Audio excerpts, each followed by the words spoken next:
Hello friends, welcome to Vijithyas. இன்றைக்கி நம்ம பார்க்க போகிறது திடீர் பூண்டு ஊறுகாய். என்ன திடீர் பூண்டு ஊறுகான்னு பார்க்குறீங்களா? இது பார்த்திங்கன்னா சீக்கிரமே செய்திடலாம். கை வலிக்க நம்ம கிண்டணும்னு அவசியம் இல்லை. வாங்க அந்த ஊறுகாய் எப்படி ஈஸியாக 5 மினிட்ஸில் செய்யலாம் அப்படின்றத நம்ம பார்க்கலாம். இந்த ஊறுகாய்க்கு நம்ம வறுக்கிறதுக்கான பொருளை முதல்ல பார்த்துடலாம். எப்பயுமே பார்த்திங்கன்னா ஒரு 1/4 கிலோ ஊறுகாய்க்கு பூண்டு எடுக்கிறோன்னு போது 50 கிராம் வச்சுக்கோங்க. 200 கிராம் நம்ம அவிச்சு எடுத்துக்கலாம். 1 ஸ்பூன் வெந்தயம், 1 ஸ்பூன் கடுகு, ஒரு 20 குண்டு மிளகாய். நல்ல காரத்துக்கு நான் இதை எடுத்திருக்கேன். இன்கேஸ் வேணும்னா உங்களுக்கு நீட்டு மிளகாய் கூட எடுத்துக்கோங்க. இந்த 3 பொருள் மட்டும்தான் வறுத்து எடுத்து இந்த பூண்டு ஊறுகாய்க்கு நம்ம கலக்க போகிறோம். ஸோ இதை ஒரு பொன்னிறமாக வறுத்து எடுத்து நம்ம என்ன பண்ணுவோம், பவுட்ரு பண்ணி எடுத்துக்கலாம். 1/4 கிலோ பூண்டில் எப்பயுமே நீங்கள் என்ன பண்ணுங்கள், ஒரு 50 கிராம் போல் தட்டி எடுத்து வதக்கிக்கோங்க. மீதி இருக்க ஒரு 200 கிராம் பூண்டு எடுத்து இட்லி அவிப்போம் பாருங்கள், அதை மாதிரி ஒரு தட்டில் வச்சு அவிச்சு எடுத்துருங்க. எடுத்துகிட்டு மசிச்சு எடுத்து நம்ம ஒரு 50 கிராம் வதக்கி இருக்கிறதுல மசிச்ச பூண்டை போட்டு கிளறிட்டு இப்போ நீங்கள் வறக்கிற இந்த பொடியை போட்டு கலக்கிட்டிங்கன்னா 5 மினிட்ஸில் பார்த்திங்கன்னா பூண்டு ஊறுகாய் சூப்பராக ரெடி ஆகிடும். பூண்டு ஊறுகாய் செய்கிறோன்னும் போது நம்ம கைவிடாமல் கிண்டிகிட்டே இருக்கணும், அப்போ தான் பூண்டு ஊறுகாய் டேஸ்ட்டாக இருக்கும் அப்படின்னு நினைப்பாங்க. ஆனால் இப்போ இந்த திடீர் பூண்டு ஊறுகாய் பார்த்திங்கன்னா நீங்கள் அவிச்சு எடுத்து பண்ணுறதால கைவிட்டு கலரிட்டே இருக்கணுன்ற அவசியமே இல்லை. பூண்டு தோல் எடுத்து வச்சுக்கோங்க. நல்ல ஒரு சாஃப்டாக ஆகிற அளவுக்கு 10 நிமிஷம் என்ன பண்ணுங்கள், ஆவி விட்டு எடுத்துக்கோங்க.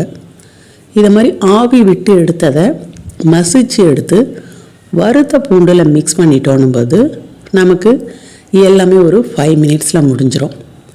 ஸோ நம்ம இதை வதக்கிக்கிட்டே இருக்கணுன்ற அவசியமும் இல்லை. அந்தளவுக்கு எண்ணெயும் பார்த்திங்கன்னா பிடிக்காது.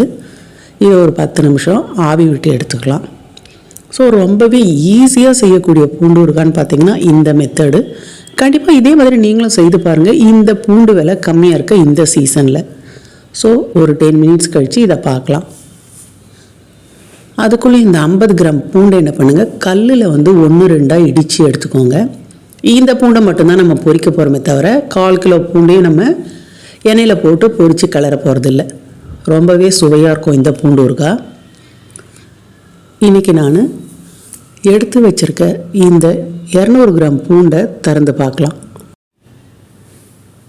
பூண்டு நம்ம அவிச்சு எடுக்கிறதால நல்லா மசிச்சு கொடுக்குறோம். இதனால் பார்த்திங்கன்னா திப்பியாக இல்லாமல் நல்ல ஒரு சாஃப்டாக ஊறுகாய் கிடைக்கும், நல்ல தொக்கு பதத்தில் கிடைக்கும். இதுதான் இந்த ஊறுகாய் நம்ம செய்யும்போது கிடைக்கிற ஒரு அட்வான்டேஜ்னே சொல்லலாம். நல்ல வெண்ணெய் மாதிரி இருக்குது பாருங்கள். ஜஸ்ட் இது நீங்கள் ஒரு குழம்பு கரண்டி வச்சு மசிச்சாலும் மசிச்சுக்கலாம், மத்து எடுத்து மசிச்சுக்கலாம். மேஷர் வச்சுருக்கீங்கன்னு போது லைட்டாக 1-2 மசிச்சு எடுங்க. ரொம்ப குழைய மசிக்கக்கூடாது. ஸோ இதை மசிச்சு எடுத்து வச்சுட்டோன்னும் போது ஜஸ்ட் இப்போ போட்டு கலறதுக்கு நம்ம 5 மினிட்ஸில் ஊறுகாய் பார்த்திங்கன்னா சூப்பராக ரெடி பண்ணிடலாம். ஸோ இதை ஆற வச்சு நான் மசிச்சு எடுத்துக்கிறேன். ரொம்பவே ஈஸியாக செய்யக்கூடிய மெத்தட் தான் உங்களுக்கு நான் செய்து காட்டியிருக்கேன். பிகினர்ஸ்க்கு பார்த்திங்கன்னா ரொம்பவே யூஸ்ஃபுல்லாக இருக்கும். கண்டிப்பாக வீட்டில் நீங்கள் இந்த பூண்டு விலை கம்மியாக இருக்க சீசனில் கண்டிப்பாக செய்து வச்சுக்கோங்க. இப்போ கொஞ்சமாக நல்லெண்ணெய் ஊற்றிக்கோங்க. இந்த மாதிரி 50 கிராம் பூண்டு என்ன பண்ணுங்கள், 1-2 கல்லில் நல்லா இதை மாதிரி நுணுக்கி எடுத்துக்கோங்க. கொஞ்சமாக கருவேப்பிலை. இப்போ அவிச்சு எடுத்துருக்கிறத நம்ம ஒரு மத்து வச்சு நல்லா குழச்சி எடுத்துக்கலாம். இல்லை நீங்கள் கரண்டியில் 1-2 கூட குழச்சி எடுத்துக்கலாம். ரொம்ப குழைக்காதீங்க. வெண்ணெய் பதத்துக்கு 1-2 இருந்தால் தான் நமக்கு சாப்பிடும்போது வாயில் பார்த்திங்கன்னா பூண்டு தட்டுப்படும். அதனால் மசிக்கும் போது ரொம்ப வெண்ணெயாக நீங்கள் கிளறாதீங்க.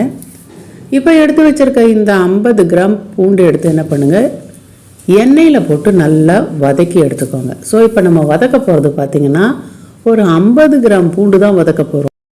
மீதி 200 கிராம் பூண்டு நம்ம அவிச்சு எடுத்துக்கிறதால நமக்கு பார்த்திங்கன்னா ரொம்ப நேரம் கேஸில் வதக்கிட்டே நிற்கணும்னு இல்லை. கேஸும் பார்த்திங்கன்னா அந்தளவுக்கு செலவாகாது. ஊறுகாய் செய்கிறோன்னு போது கைவிடாமல் கலரிட்டே இருக்கும்போது தான் ஊறுகாய் நல்லா வதங்கி கொடுக்கும், டேஸ்ட்டும் நல்லாயிருக்கும். அதுக்கு அடுத்தது பார்த்திங்கன்னா ரொம்ப நாள் கெடாமல் இருக்கும். இப்போ இதை மாதிரி நீங்கள் ஆவி வச்சு எடுத்துக்கிறீங்கன்னும் போது சுவை உங்களுக்கு அதிகமாக இருக்கும். நமக்கு ரொம்ப நேரம் நின்று கிளறணும், கைவிடாமல் கிளறணுன்ற அவசியமே இருக்காது.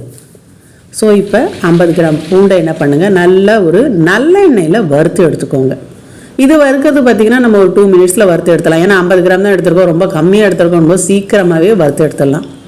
ஸோ ஆவி காட்டினதை போட்டு கிளறி எடுத்துகிட்டு ஏற்கனவே வச்சுருக்கோம் பாருங்கள், கடுகு, வெந்தயம், காஞ்ச மிளகாய், இந்த பொடியை போட்டு உப்பை போட்டு கொஞ்சமாக நம்ம புளியை நல்லா தேன் மாதிரி கெட்டியாக கரைச்சிட்டு ஊற்றிட்டு இறக்கிட்டோன்னா சூப்பரான பூண்டு ஊறுகாய் சுவையாக ரெடி ஆகிடும். நான் இன்றைக்கி பார்த்திங்கன்னா இந்த மேஷர்லேயே லைட்டாக அப்படி மேஷ் பண்ணி எடுத்துக்கிட்டேன். ஸோ இந்த அளவுக்கு நீங்கள் மசிச்சாவே போதும். ரொம்ப மசிக்கணும், மிக்சியில் போடணும் அப்படின்ற அவசியமே கிடையாது. நல்லா இந்த அளவுக்கு லேசாக மசிச்சு எடுத்துக்கோங்க. வாயில் கொஞ்சம் கொஞ்சம் பூண்டு தட்டுப்படணும், ரொம்பவும் வெண்ணெய் மாதிரி இருந்தாலும் நல்லா இருக்காது. ஸோ இப்போ போட்டு நம்ம அந்த 50 கிராம் பூண்டு பார்த்திங்கன்னா நல்லா பொன்னிறமாக வந்துடுது. ஒரு பூண்டோட ஃப்ளேவர் எண்ணெயிலேருந்து கிடைக்கும்போது ஒரு டேஸ்ட் நல்லாயிருக்கும். அந்த ஒரு ஃபார்மாலிட்டிக்காக ஒரு 50 கிராம் போட்டிருக்கோம். இப்போ 200 கிராம் மசிச்ச பூண்டை போட்டுக்கிட்டு நல்லா இதோட சேர்த்து வதக்கிட்டோம்னா எல்லாமே நமக்கு சூப்பராக மிக்ஸ் ஆகிடும். எண்ணெய் போட்டு நல்லா மசாலா போட்டு மிக்ஸ் பண்ணிட்டோன்னா நல்லா இதை மாதிரி எண்ணெய் போட்டு போட்டு போட்டு கிளறி அல்வா மாதிரி எடுத்துட்டிங்கன்னா 1 வருஷம் ஆனால் கூட பூண்டு ஊறுகாய் பார்த்தீங்கன்னா கெடாமல் இருக்கும். ஸோ நீங்கள் ஃப்ரிட்ஜில் வச்சும் யூஸ் பண்ணிக்கலாம், வெளியில் வச்சும் யூஸ் பண்ணிக்கலாம். பூண்டு ரெண்டுமே நல்லா வதங்கி வந்துடுச்சு. ஒரு 200 கிராம் போல் புளி எடுத்து தேன் மாதிரி திக்காக கரைச்சி எடுத்துக்கோங்க. இதை தான் நான் கரைச்சி எடுத்து ஊற்ற போகிறேன். இப்போ நம்ம வறுத்து வச்சுருக்க 25 காஞ்ச மிளகா, வெந்தயம், அடுத்தது கடுகு, இந்த பொடியை போட்டு கலரி இறக்கிட்டோன்னா சூப்பராக பார்த்திங்கன்னா ரெடி ஆகிடும்.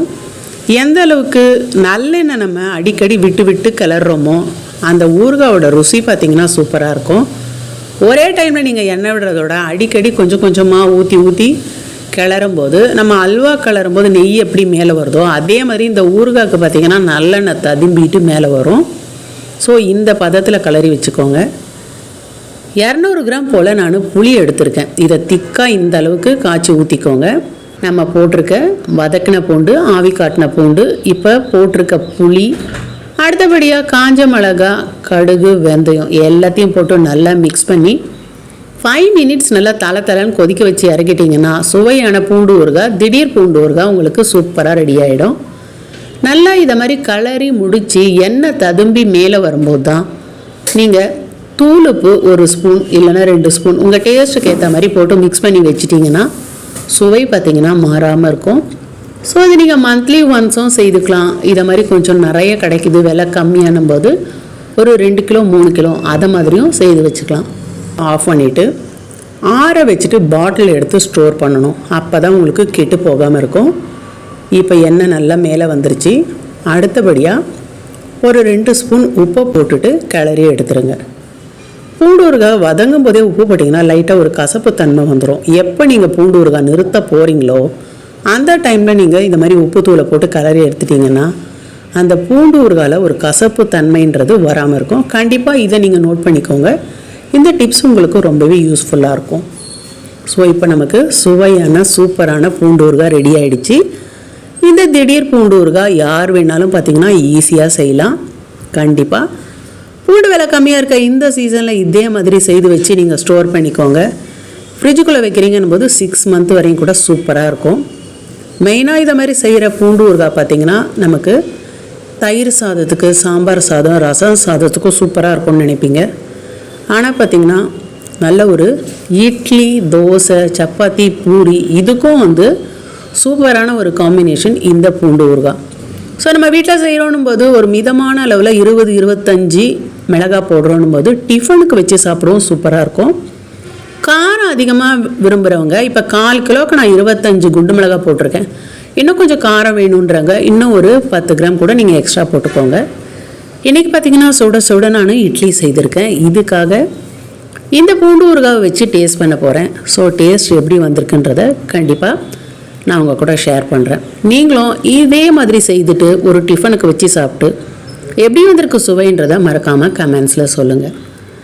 மோஸ்ட்லி நான் செய்கிற பூண்டு ஊறுகாய் பார்த்திங்கன்னா தோசைக்கு, இட்லிக்கே ஒரு 1 வீக்கில் காலி ஆகிடும். அந்தளவுக்கு சுவை பார்த்திங்கன்னா சூப்பராக இருக்கும். போன மாதம் வரையும் கோயம்பேடு மார்க்கெட்டில் 600 ரூபாய் வரையும் கூட இந்த பூண்டு விலை இருந்தது. இன்றைக்கி பார்த்திங்கன்னா படிப்படியாக 500, 400, 300ன்னு இறங்கி இன்றைக்கி 100 ரூபாய்க்கு வந்திருக்கு. ஸோ இந்த சீசனில் நல்லா ஒரு 3-4 கிலோ ஊறுகாய் போட்டு வச்சிட்டிங்கன்னா எல்லாத்துக்கும் நம்ம சாதத்துலேருந்து டிஃபன்லேருந்து சூப்பராக யூஸ் பண்ணிக்கலாம். கண்டிப்பாக இதே ஸ்டைலில் நீங்கள் செய்து பாருங்கள். அடுத்த பதிவில் அத்திக்காய் கோலா உருண்டை குழம்பு. இது என்னடா இது வித்தியாசமாக இருக்குது அப்படின்னு பார்க்குறீங்களா? கண்டிப்பாக இந்த அத்திக்காயோட நன்மையோட இந்த கோலா உருண்டை குழம்பு இதை பார்க்கணும் பொழுது இதுவரையும் விஜய் தியாக் சேனலை சப்ஸ்கிரைப் பண்ணாதவங்க இனிமேலாவது சப்ஸ்கிரைப் பண்ணிக்கோங்க. வித்தியாசமான ரெசிபி நிறைய வருது. இந்த அத்திக்காய் கோலா உருண்டை குழம்பு சாப்பிட்றதுக்கு சூப்பரான சுவையில் இருக்கும். கண்டிப்பாக இதை பார்க்குறதுக்கு சப்ஸ்கிரைப் பண்ணிவிட்டு பெல் பட்டனை கிளிக் பண்ணிக்கோங்க. நான் செய்த இந்த பூண்டு ஊறுகாய் உங்கள் வீட்டில் எப்படி டேஸ்ட் வந்ததுன்னு மறக்காமல் சொல்லுங்கள். அடுத்த கோலா உருண்டை பதிவில் சந்திக்கலாம். பாய்.